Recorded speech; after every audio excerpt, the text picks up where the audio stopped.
प्रेम आणि राष्ट्रीय एकात्मता आणि बंधुभावाचे प्रतीक असलेली पवित्र रमजान ईद मुदखेड तालुक्यातील पारडी वैजापूर या गावात सर्व जाती धर्मातील बंधूंनी मोठ्या उत्साहात साजरी केली। देशामध्ये शांतता, सुख, समृद्धी आणि सौहार्दपूर्ण वातावरण राहावं यासाठी सामूहिक प्रार्थना करून पारडी येथील मशिदीत सामूहिक नमाज अदा केली।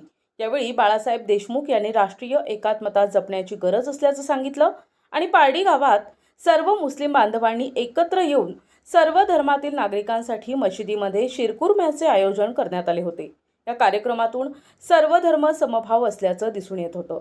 पारडी गावातील नागरिकांनी समाजाला एक आगळावेगळा संदेश या कार्यक्रमातून दिला।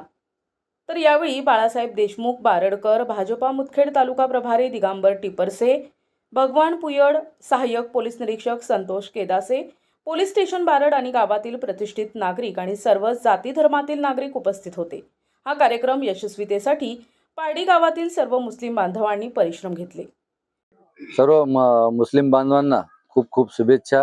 आज पारडी येथे ईद ए मिलाद कार्यक्रमानिमित्त आज जे सार्वजनिक स्नेहाचा कार्यक्रम ठेवला, सर्व हिंदू, मुस्लिम, बौद्ध सर्व धर्माच्या लोकांनी एक राष्ट्रीय एकात्मतेचे एक जे प्रतीक या 3-4 वर्षामध्ये या पारडी या गावानं आणि आमचे मुस्लिम बांधव अल्ताफ महाराज, त्यांचे सहपरिवार, त्यांचे मित्रपरिवार, त्यांचे नातेवाईक यांनी अतिशय जिल्ह्याला असं आदर्श घडल असा एक सर्व जाती धर्माचा एक ईद शिरकुर्म्याचा ईदचा कार्यक्रम ठेवला। त्याबद्दल एक चांगला मेसेज आजच्या परिस्थितीमध्ये देशाला आणि महाराष्ट्राला अतिशय काळाची गरज आहे। असंच सर्व दूर प्रत्येक गावामध्ये हिंदू मुस्लिम यांनी एकत्र येऊन ईद साजरी करावी, हिंदू धर्माचे सण साजरे करावे, जेणेकरून आपलं राष्ट्र एक संघ राहील।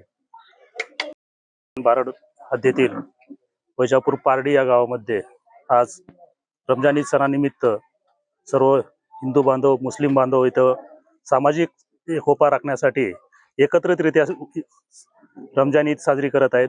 या कार्यक्रमाला या परिसराचे नेते बाळासाहेब देशमुख, या गावचे सरपंच, तसेच पोलीस पाटील व सर्व प्रतिष्ठित नागरिक या कार्यक्रमाला उपस्थित राहिलेले आहेत।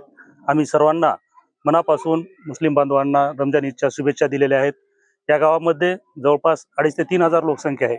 तिन्ही समाज हिंदू धर्म, बौद्ध धर्म, मुस्लिम धर्म एकत्रितरित्या कार्यक्रम पार पडत आहेत। त्यामुळे हे गाव एक आदर्श गाव ठरलेलं आहे। मी सर्वांना मनापासून शुभेच्छा देतो। प्रतिनिधी अमोल टेकले, NTV न्यूज मराठी, मुदखेड, नांदेड।